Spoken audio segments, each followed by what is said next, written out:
we're so happy to have today Tom Freston, who is formerly the CEO of MTV Networks. Hey, I'm thrilled to be here. I saw this article in Billboard magazine. This new company was launching a video music channel. I said, yeah, that's it.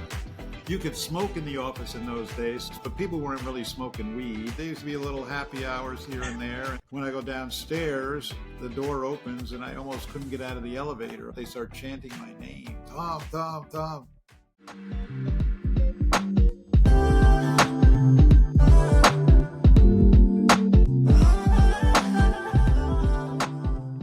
Welcome to the Music Lounge. Little lost for words with today's guest, but I'm very excited. We've had a great year so far.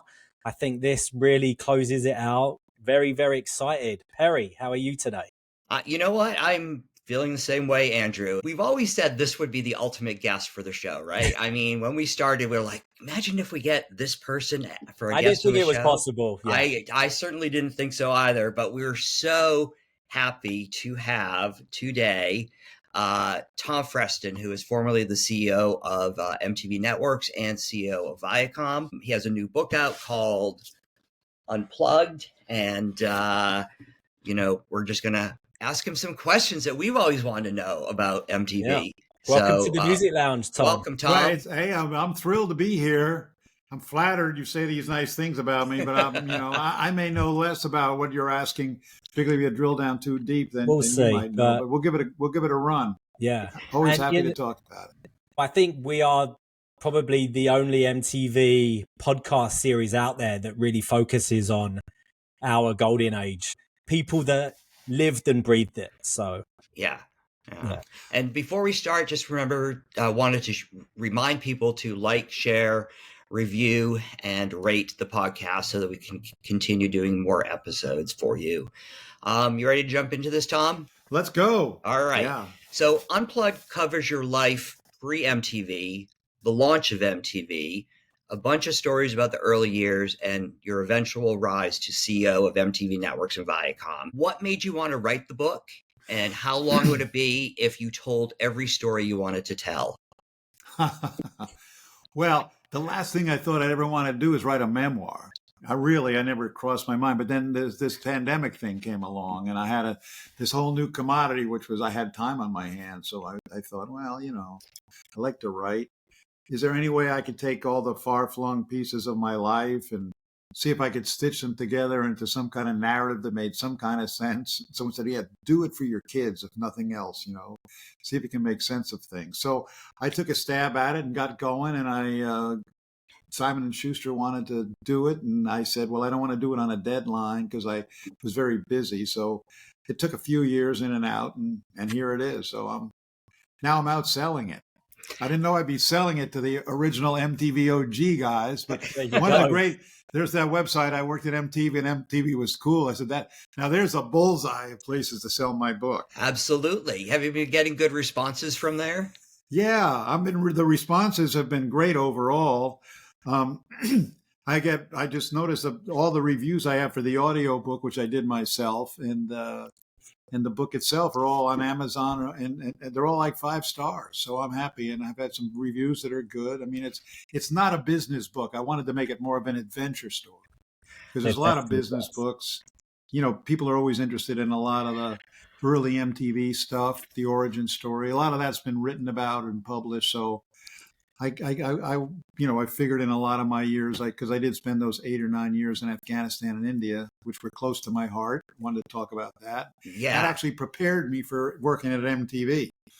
The stories that you tell about that time in India, and I mean, it's hard for me to imagine myself at that age doing what you did. And I think I should also mention that I'm a St. Mike's graduate and an NYU graduate.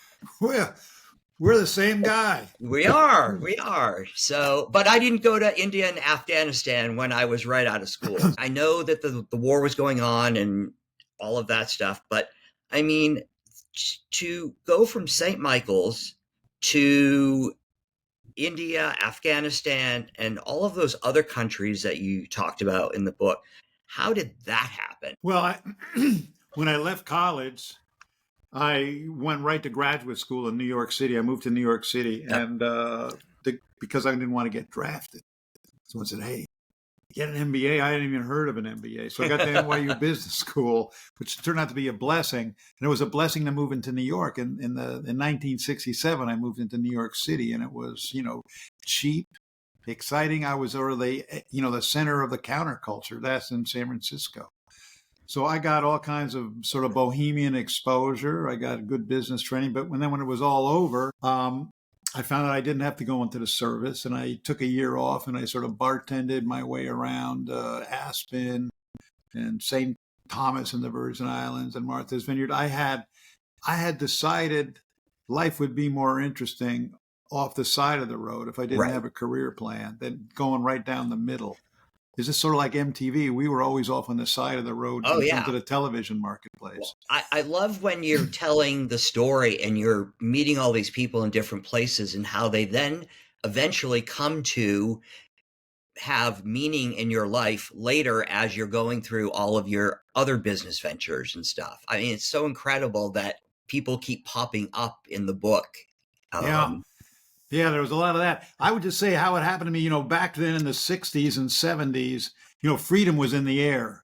I mean, not working for the man and, people weren't having anxiety attacks, and there wasn't high levels of depression. And if you could step off the conveyor belt of the career, you could go anywhere in the world. You could hitchhike. People were hitchhiking. You didn't need a lot of money.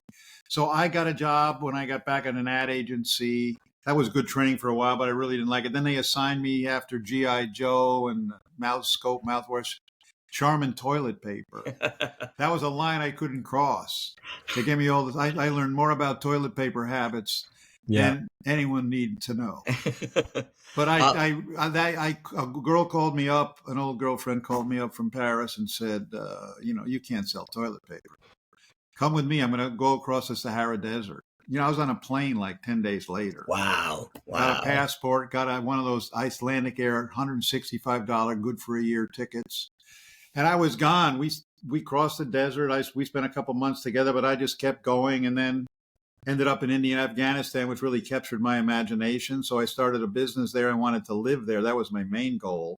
And how do I support myself? I mean, India then was just humbling. It was 60% of the people were under the poverty line. And it was this bureaucratic morass, and it was really hard. It was the hardest work I ever did was running that business. But we made and designed clothes. We sold to better stores, Bloomingdale's, etc. I was in Vogue magazine. I had connections from New York, Mademoiselle magazine, Vogue, Glamour.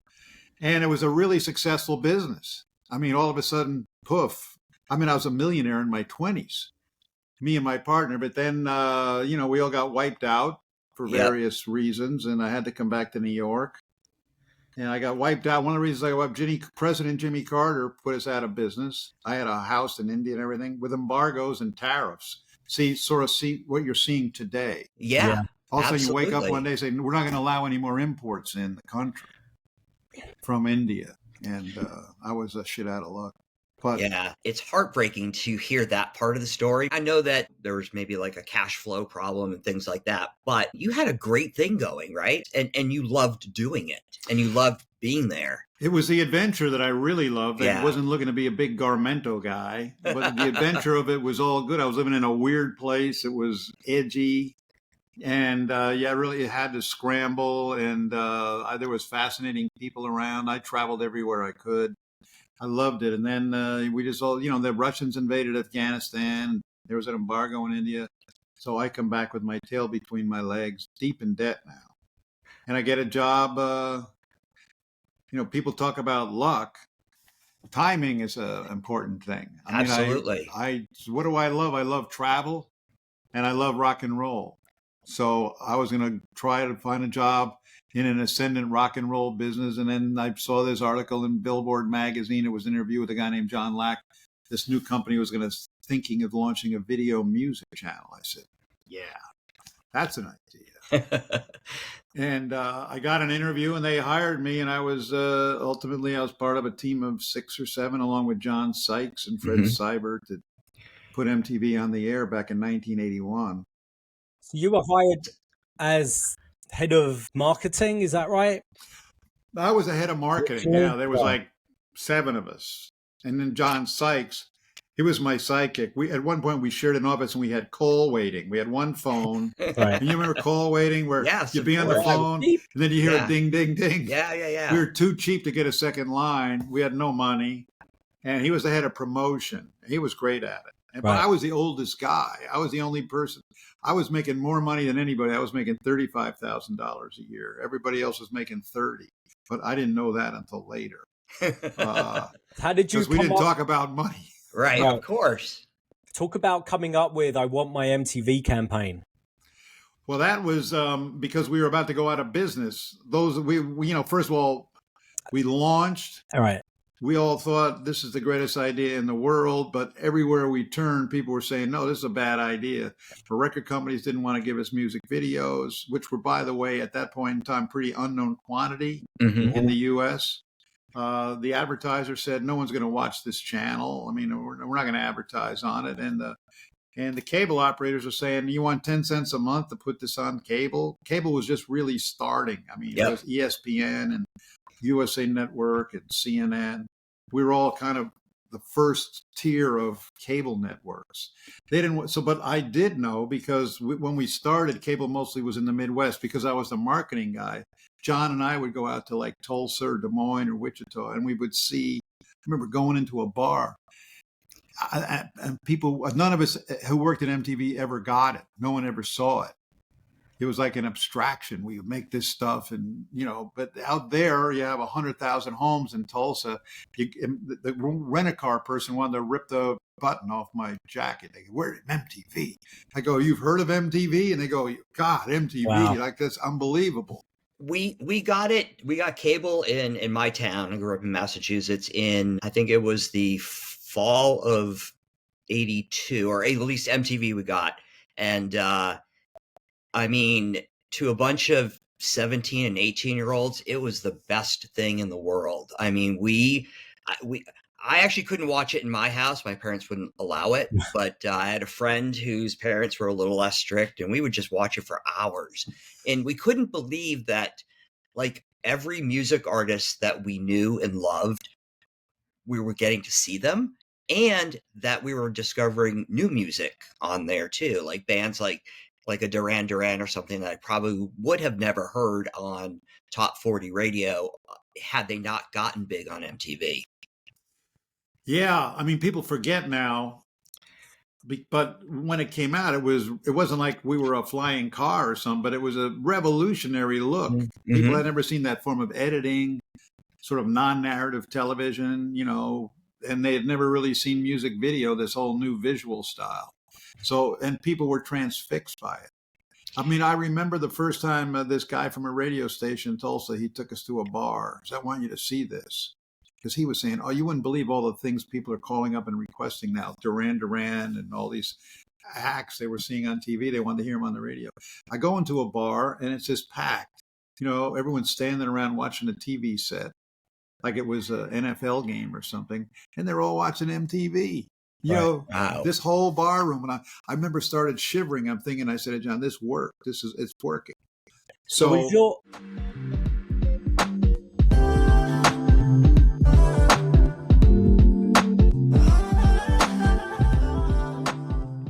Was the vision of making MTV's culture young and creative? Because originally, I mean, you were seeing it in bars. Over the years, the demographic grew a little bit younger. What was your plan or hopes going into it? Our audience was always, we used to say, in advertiser speak, it was 18 to 34-year-olds. That was our core audience. We never talked about the 12 to 17-year-olds, although they would watch it. We knew if we started making this a teenage channel, right, all the older people would drop off. Right. So, we never had a teenager on the channel. We never used the word teenagers. Mm-hmm. But of course, they were out there. But yeah, that was our strategy. Now they told me the average age of MTV is like 54 or something. Wow. Is it really? Yeah. That is crazy. Well, when you're running ridiculousness 23 hours a day. I mean, I watched the Eddie Murphy documentary that just came out on Netflix, and he says my favorite show is Ridiculousness. yeah, And he which never they said he just watches canceled, it on by the way. MTV, but that was what he was saying. So I was reading about it. I've never seen it. I couldn't believe the money this guy is making. It's unbelievable. Right. Like $30 million a Yeah. year. Come Crazy, on. right? That's what we used yeah, to program the whole network for less than that for a year in I'm the sure. early days. The way that you structured MTV and MTV Networks was really to maintain that energy and have your execs have that creative freedom whilst obviously still running a business. How much autonomy and freedom did you give your execs, and how did you structure who you put in place to bring your vision to life? Well, I thought that in our place with what we were doing, if we had a vibrant creative culture, it would be a competitive advantage for us, because I always wanted there to be a cadre of younger people who want to come and work there. I know we get people a lot of times be their first job and then they'd leave. Mm-hmm. And when we replace them with more people. But one thing I did, I set up each network had to be a creative person rather than a salesperson. And I'm not knocking the sales or business person, but I thought with a creative person top, which was unusual at the time, that would signal to all the employees that creativity was like our primary aptitude. That's what we really were all about. And we were going to be about taking risks, pushing the envelope, and that they would have their own little kingdoms to run. There was Judy McGrath, John Sykes, Doug Herzog at Comedy Central, Herb Scannell, Jerry Laybourne at Nickelodeon. Everybody was a creative person, but they had business. And if they didn't have a lot of business chops themselves, I'd pair them with like sort of a number two who was more of a business person. And they had, what we say, P&L responsibility in business terms. They had to meet goals. We had aggressive goals, but they were pretty much free to, I didn't get involved with, we're going to play, very rarely, let's play this video or let's move this up in rotation. Or, I would be part of some decisions, but I tried to rule it with a sort of a lighter touch. Mm-hmm. And I wanted the place to be fun. I wanted it to be kick-ass vibrant. I wanted people to be jealous that they weren't working there. And Love that. It was, and we would do unusual things. I mean, the things we used to do, we'd have Christmas. I mean, you can't have a Christmas party these days, anything like the ones we used to have. I remember I was there in the 90s, so I knew what some of them were like. Yeah, we'd be in prison, something. So one of the stories you tell in the book is about the free flowing substances that would come out in meetings and stuff. And it's funny because Andrew and I were there in the late 90s, early 2000s with Tom as our head. I can't ever imagine something like that ever happening in the office. It was a crazier time, right? I mean, it was the 80s were, the 80s was like a wild time to begin with in the music business. Right. And like cocaine was the new pick-me-up. That was a point where everyone thought cocaine's going to be this great new non-addictive drug. So there was actually for a while a receptionist who used to sell cocaine. Oh my God. Wow. And he had a good, people found that convenient. So, but it wasn't like everybody was drug-addled. There was a lot of work to do. Yeah, absolutely. You could smoke in the office in those days, smoke cigarettes, but people weren't really smoking weed, But we did have these tequila girls that would go around. They had, these bandoliers with shot glasses, and they had tequila bottles in their holsters. And what was that, every day at 5 o'clock? Or something? There used to be a little happy hours here and there. And, it was like, it was like Wolf of Wall Street. It was like MTV was your life. I mean, you had your friends there, your social life. It was all baked in. Yeah, we say that every episode. Whoever our guest from our is, time, yeah. You didn't realize how much time you were spending there because you liked being there so much. Find that your circle of friends now still include a lot of people from those days. Some 100%. Yeah, absolutely. And I still talk to a few. Yeah. And doing the podcast has gotten me to reconnect with some people too that I used to really like spending time with, and I've been gone for 15 years. It's nice to reconnect with them and see what they're doing now. I mean, it's really awesome. We have quite an alumni association. and they're all over the place. I mean, I always run into this. Hey, man, I used to work for you, and I go, where'd you work? This and that. And I'd always say, well, how was it? Was it fun? They go, they'd invariably say, best job I ever had. Best job I ever had. Yeah, yeah. I mean, you know, it which really hits my heart. I go, yeah, all right, we were doing it right. Yeah, 100%. And you said about how you put a team together. We also bring that up, that I don't think MTV would have been what it was without those people in place. You know, there was a tolerance for unusual characters. Yeah. Appreciation for unusual things. I like to say we had the worst dressed group of people going in and out of any Manhattan office building. The dress code was no frontal nudity. That's what I said. That's the only thing you can't do. I don't think anyone broke that code, but that was yeah. So it was loose, and I used to love getting in the elevator and seeing the cast of characters that were I was working with. Absolutely.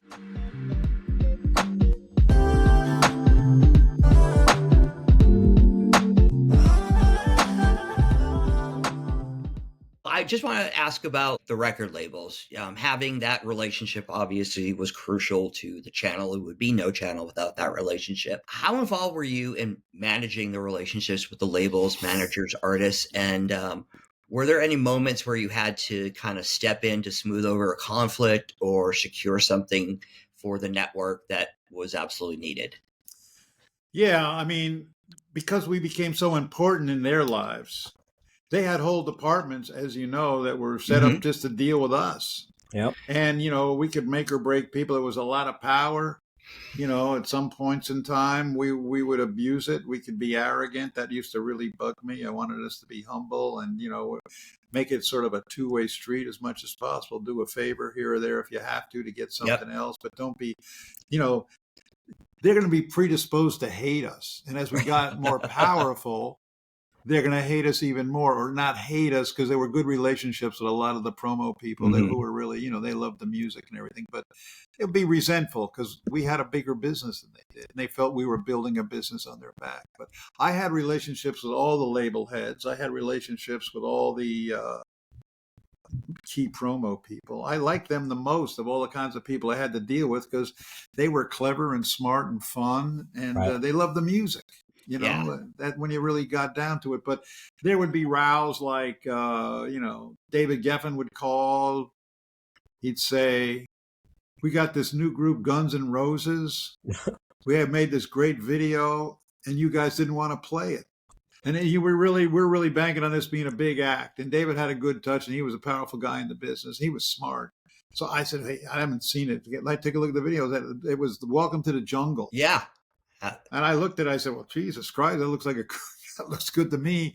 So I remember calling, I don't know if it was Abby Conowitz or someone there. I said, we ought to play this thing. And why did you guys reject this? You know, well, I don't know. We thought we had too much hard rock on at the moment. There was some kind but maybe put it in lunar rotation. So at least we could say it's on.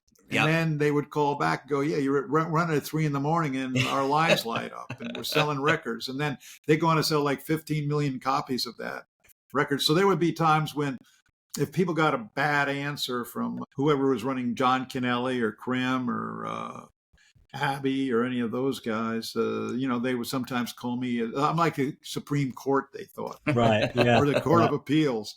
And I'd hear them out, but usually I would defer to our guys. Yeah. If they made a real case about this seems unfair, or, hey, you know, you're also asking for this. So give me a break, you know. But this wouldn't happen that much. Sometimes I would say, do the guy a favor, for God's sake. And we were there when video hours were even more limited. And imagine trying to do the acquisitions meeting and schedule those videos when, we can give it 2 spins a week. It got really tough, obviously, on the music side. It was also, music was being integrated in all the other shows that were on the air at that time, too. And then, of course, TRL was just like the biggest music show that was out there at the time. I think of that now because I went through Times Square the other day and you looked up at the second floor and you see we have the crowd out on the street every day. Times Square wasn't the amusement park that it is today, but, you know. It's changed even since COVID, I think it's changed. Yeah. Not a fun place anymore. Well, that's when we were at the peak of our powers. Absolutely. Basically. Yep.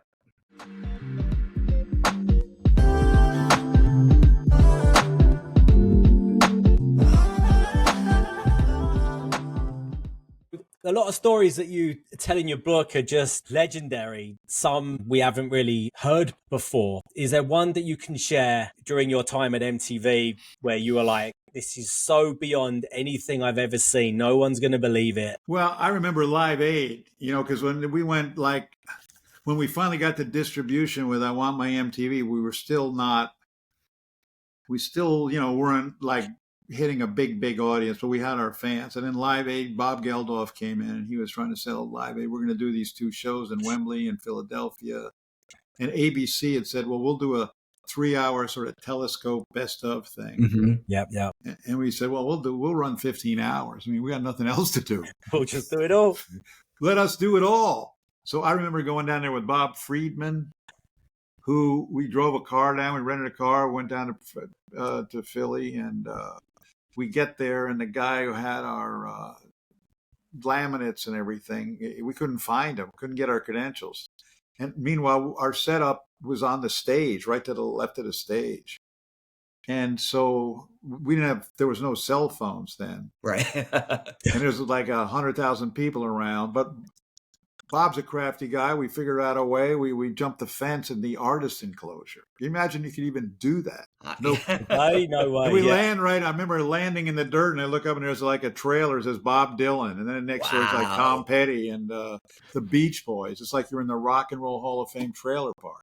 Wow. And we're gonna just dust ourselves off, look official, and make our way to the stage. Finally got the credentials, and I remember watching Live Aid from just the side of the stage for the whole show, our whole part of the show. That was an incredible moment for us. That was like one of our big punctuation marks in terms of upping our visibility within the culture. I will tell you, I think I sat in my living room on a very hot summer day and watched all 15 hours of that on MTV. It just blew me away because I never thought I would see all those artists on 2 stages at the same time. It was just an incredible day. I can remember a lot of it, and I was a huge Madonna fan at the time, and I just was so excited to see her perform because I had never really seen that before. I mean, it was a free concert. Well, not a free concert, but for you to have that aired without having to basically pay for production. Yeah, just give us the feed and we'll cut in with our VJs and news segments. And it was very validating for us. Yeah. And it was a blast. So I had a good time. I had a great time.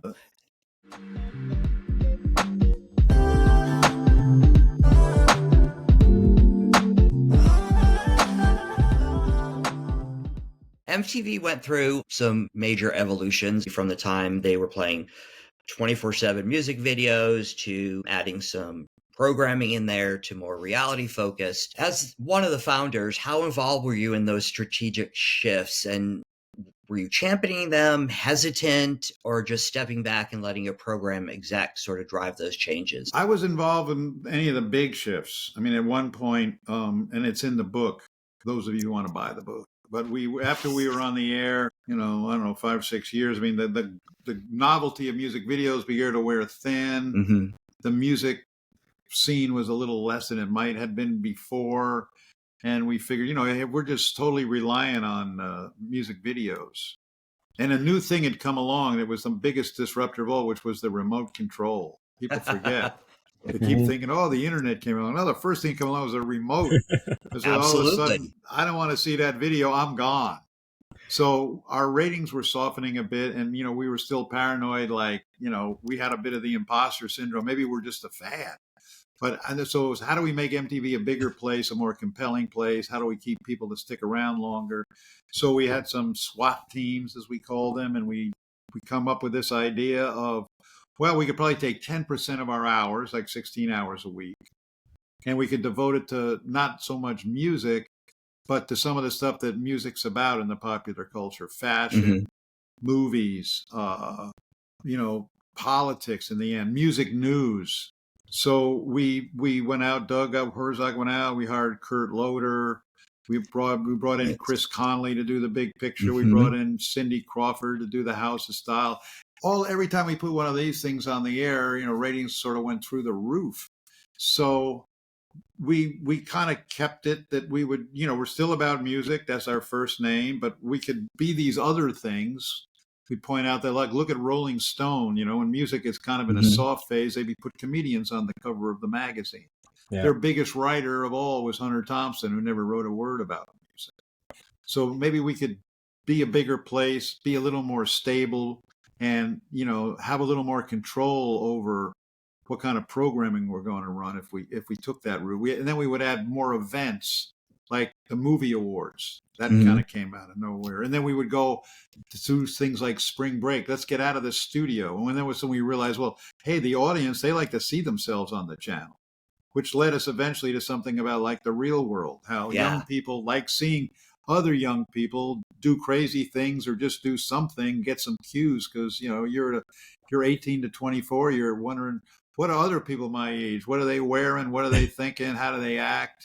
Sort of all engaging. So that was good. And then, we'd have other things like we had Ted Demme, who was a production assistant, Jonathan Demme's nephew. He came up with this, he and this guy, Peter Doherty, came up with this idea, like, why don't we play hip hop music? It wasn't a thing yet. Wow. It was just really on the streets of New York. He says, BET's not even playing it. This shit's blowing up on the street. We got to do it. So they put together with Fab Five Freddy, they put together a pilot, and no one wanted to run it.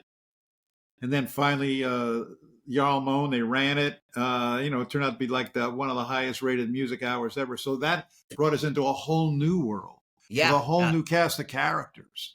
Tone Loc and Dre and Snoop. And it was like every once in a while we needed a new injection of energy. And hip hop was that for us. Wow. Yeah. Which was good because we had been accused of, kind of rightly so, for ignoring Black artists for the early part of our existence. I mean, I can't say hip hop wouldn't be as big as it is without MTV, but you certainly helped drive it to middle America. It's now the biggest music genre that there is. It was it has morphed and grown and changed, and we were the first people. I mean, if you were sitting in Wichita, Kansas, and you looked at Yo MTV Raps, you thought you were looking at something from another planet. Yep. Right. Yep. And it grabbed you.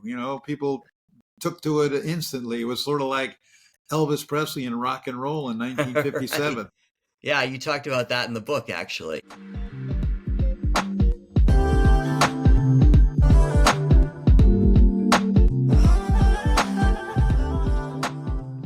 MTV really just didn't change television. It changed entertainment, how the music industry worked, how artists built their careers, and it obviously spread globally.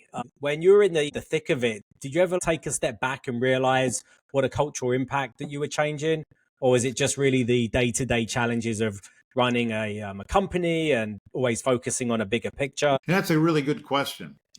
Because you're in the middle. I mean, we all probably have examples of that in our own lives with things. You're in the middle of something, like you're now calling it the golden age. When we were working there, we weren't thinking it was the golden age. Right. Because there's some freaking crisis or whatever you had to deal with. But right. I was very big on the international expansion, and I had this confidence that we could do it because I had lived, in like these really complicated countries. And man, we can go anywhere.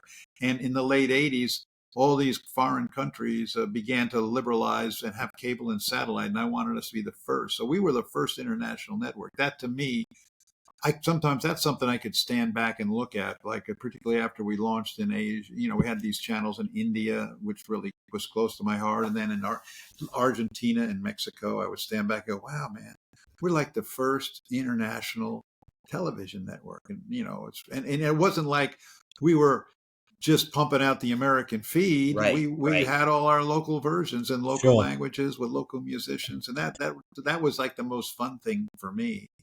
And I know we had affected like fashion. We had affected movies. I mean, you look at movies like Top Gun and these things that came back, and all of a sudden every movie had a music video, and the soundtracks became really important. Mm-hmm. And people took a lot of cues from us, and a lot of the original music video directors, as like David Fincher and so forth, they went on to these phenomenal careers. And Yeah. we were Yeah. like a training ground in a way. It really was. I mean, and you said it earlier, so many alumni of MTV Networks are now, I don't want to say they're in really big jobs, some of them are, but they went on and became creative in their own spaces and in their own way. And it really was kind of the only place to learn how to do that at the time. Well, yeah, if you were young, and you didn't know anything, you didn't have any experience. I mean, there wasn't a lot of places that were going to hire you. If you look at the broadcast networks, then most of the executives were like in their 30s, 30s and 40s. You weren't finding a lot of people in their young 20s, Right. We were doing that because they had the energy, they'd have the ideas, they were close to the music, it was in their soul, and we didn't have a lot of money to pay people, which turns out not having a lot of money to pay people or to make things would turn out to be a bit of a blessing, because you get a little more innovative and you figure out how to do stuff on the run. Absolutely. If you could go back and give your younger self a piece of advice about how to structure the company or make a decision differently, what would it be? Well, we were set up in our prime time. I thought we were set up pretty optimally, but we would miss a few things. I can remember someone asked me the other day, because I was doing an interview for the book. They said, "What's a decision you really regret? What's the thing that you really fucked up?"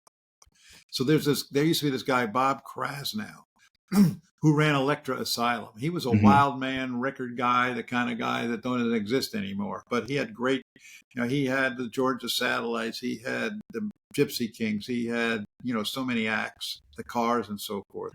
He called me up. He says, "Yeah, man, I got a great idea for you. I gotta come over and see you." I figured he's going to talk to me about one of his acts. He comes in with this guy, Emerald Lagasse, from the guy who runs the restaurant. And, and Bob, among other things, loved fancy wines and fancy foods. And he would always be in Europe spending a fortune eating in these places. He looked at me and he said, "Chefs are going to be the rock stars of the 90s and the early 2000s. And I'm going, how soon can this meeting be over?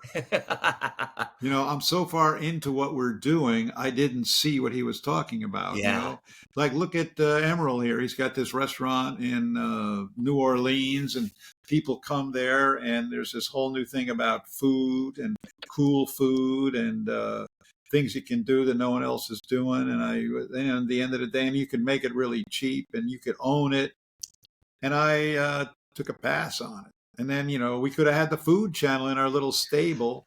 Talk about cheap programming. Absolutely. And there's two food channels that are out there now too. I mean, that one little idea spawned a huge industry. That's amazing. Yeah. And so anyway, that was a screw up. When I was so far into it, I was out of it, and I was just all about the bubble we were in. Yeah.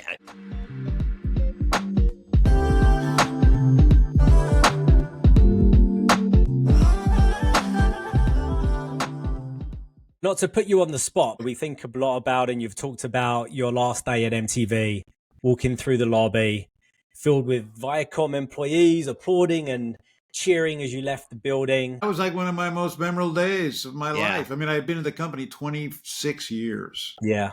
I hadn't seen this coming. I thought we were doing okay.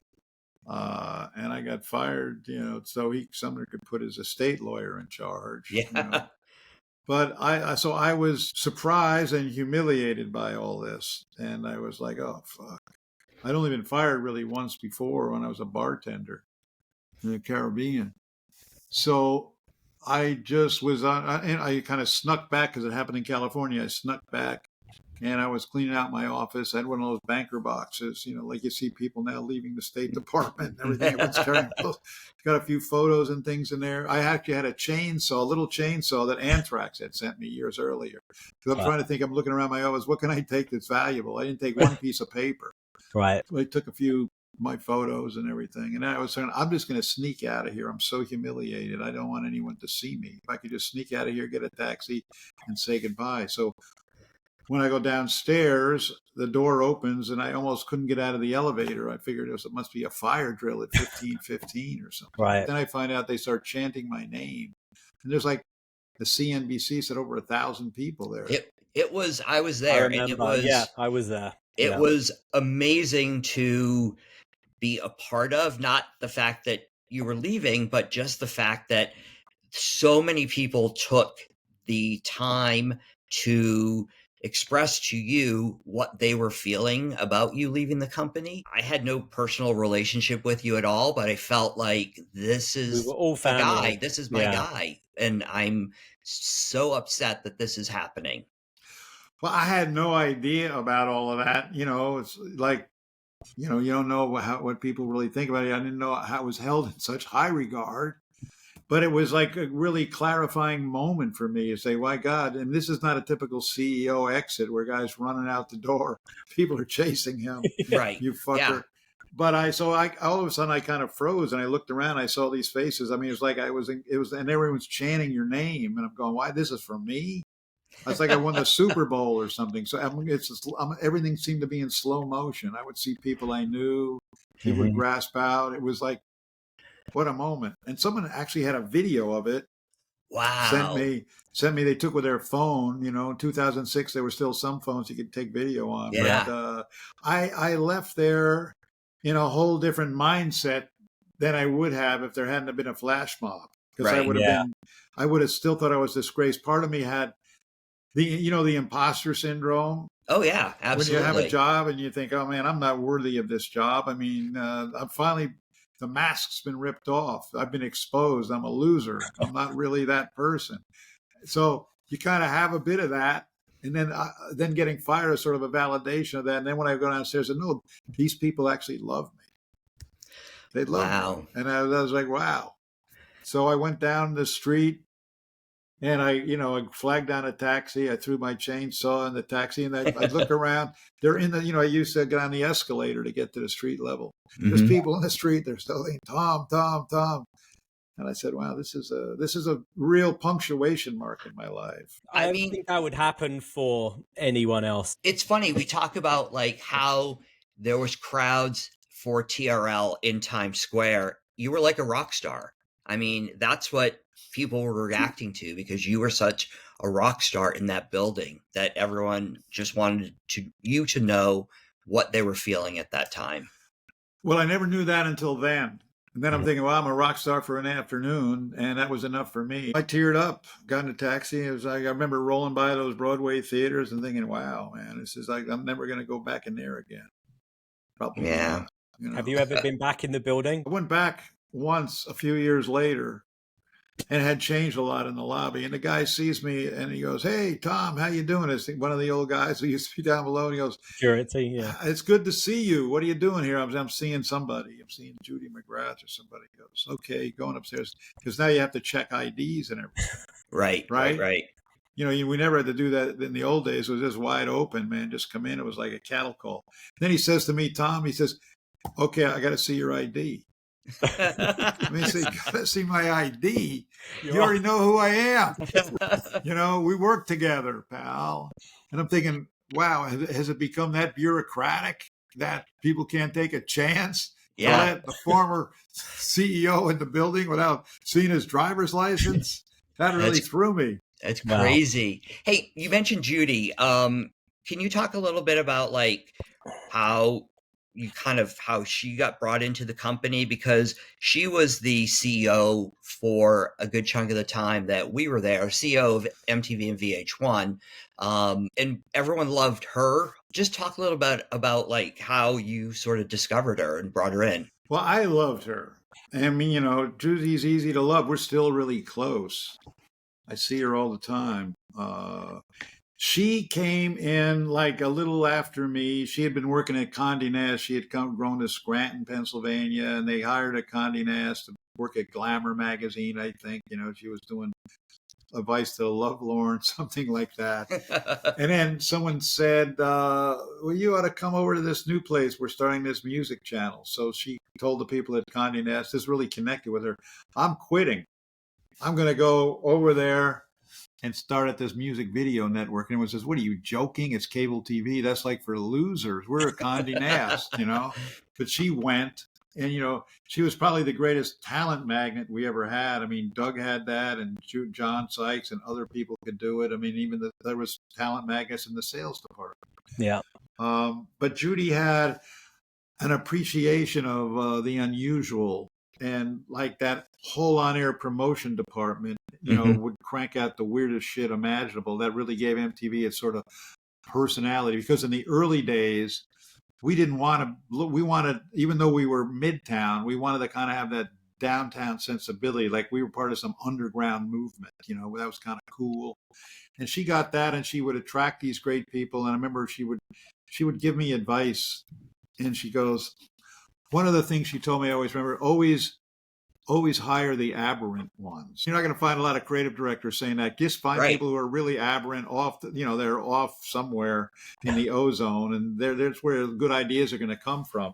And the good ideas in our business that come from the street. It's not going to be stuff that's sort of like weighed down from above usually. And she has soul. I remember she went on the Amazon board early on. She did like 10 years on the Amazon board after she left. And I remember I had a relationship in the early days with Jeff Bezos. I mean, I knew him. I mean, we weren't pals or anything. This is before he became this comic book character. But I'd say, "How's Judy doing on the board?" And because Judy would tell me, the board's really kind of weird. It's all like tech people. And I'm like the odd man out here. But Judy McGrath, I love her. She's got soul. We need more Judy McGraths in the world. I'm hearing this now from the guy who's like, I don't know, the second richest man in the world, running the world's biggest company. I mean, she had a talent that you would recognize. Sweet, everybody. And you never find a more generous person. But I want to go on and on about Judy. But I mean, that whole team of mine, Nicole Browning, Doug Herzog, Van Toffler. These were good. Van the man. I just saw him the other night. I mean, soulful guy, and he's doing okay out there with his company. And Bill Flanagan. Bill Flanagan's like one of my favorites, and he's always on Sirius. He's got those shows, Flanagan's Wake on the Petty Channel. And Bill was very helpful for me with the book, And I used to like get Bill's answering machine, in his office when we had answering machines or voicemails. Right. So this is Tom Petty, this is Elvis Costello, this is Neil Young. He would always be the guy artists were calling. He had relationships with all of them.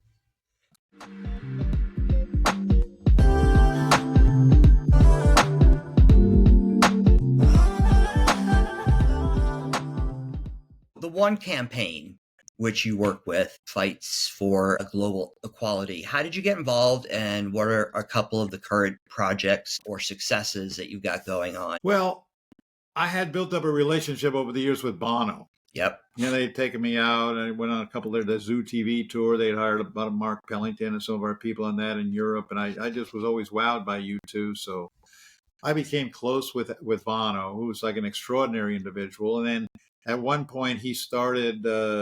he got in himself what he would call the do-gooding business, arguing for drop the dead and this and that. When I got fired, before that, he said, we're starting this thing, me and Bobby Shriver, called the One Campaign, and it's going to be an advocacy organization. We're trying to build a movement. We're trying to argue for, eradication of extreme poverty and preventable disease, focusing on Africa.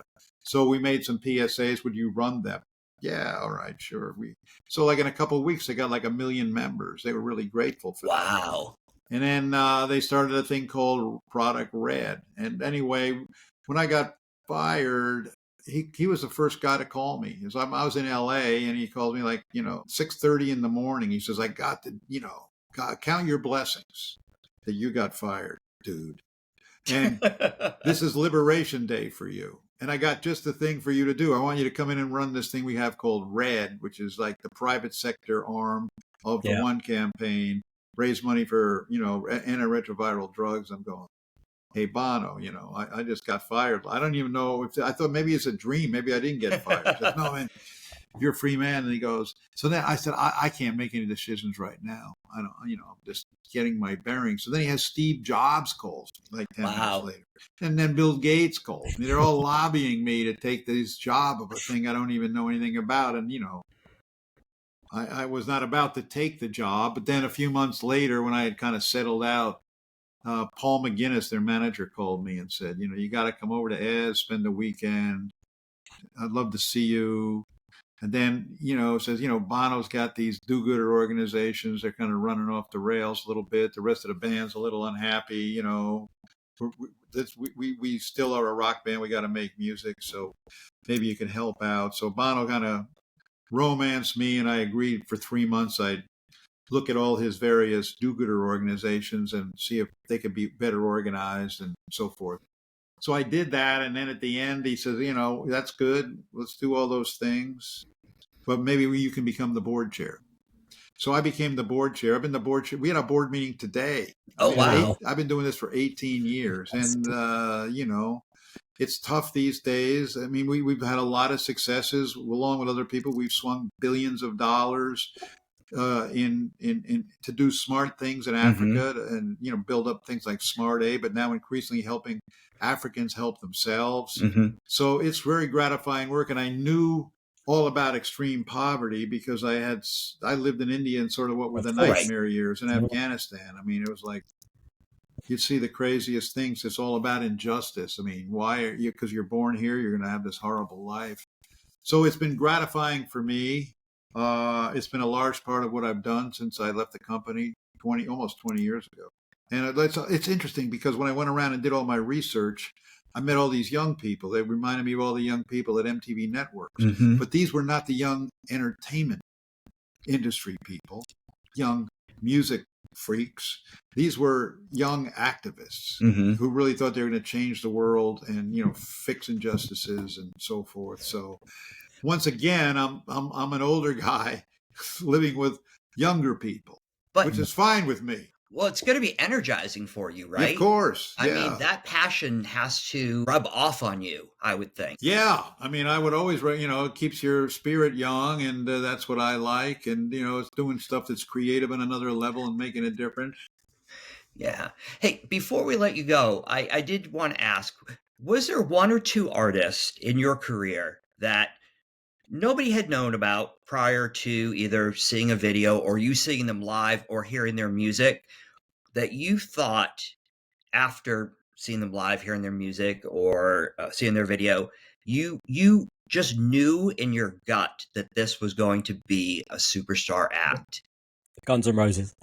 No, I mean, I made some mistakes. I mean, sometimes I thought I would see a band like the Dandy Warhols. They were out of Portland. They had this record called Tales from Urban Bohemia. I just loved it. I said, man, anyone listens to this. This is a smash. But they never made it. And I don't know what their problem was. So there's a lot of.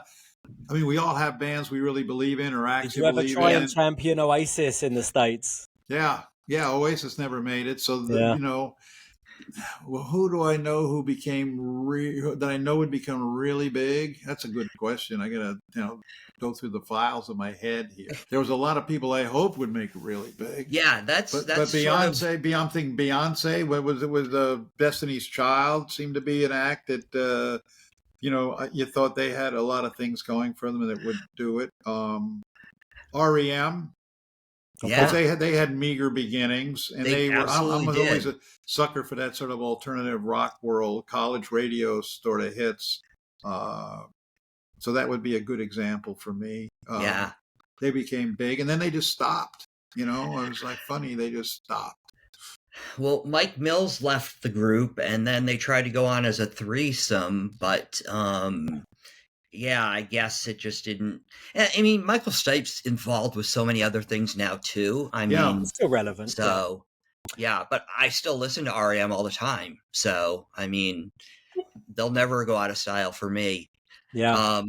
Well, we don't want to take too much more of your time, and also we want people to read the book. We don't want to tell all of the stories here, but we so appreciate the conversation that we had. Unplugged Adventures from MTV to Timbuktu. The links are below. Go buy it on Amazon. People like the book, folks. It's great. People like it. There's an audiobook too with a little music in there. Oh, good. It's other stories. I mean, the audiobook starts off with it's hard to load in music into an audiobook. It's whole rights issue thing. But, Yeah. anyway. Yeah. Did you select the music in that? Well, I don't want to exaggerate because it's just really, it turned out it's just the intro and the outro. I Okay. would suggest some desert blues from Mali, Ali Farka Touré, one of my favorite artists. It kind of, sets a nice kind of spooky sound, a good theme going in. It was interesting making an audio book. All right. Well, Tom, thank you for being with us today in the Music Lounge. We really appreciate it. Buy the book. Yeah, please rate, review, like, and share the podcast. And I mean, this is Tom Freston. How can you not do all of those things? So Exactly. Thank you for listening. Thank you, Tom, for being here. And we'll see you next time. All right. Hey, thank you guys for having me on. And hello, all you MTV people out there. These are my people. They're our people. Exactly. Our family.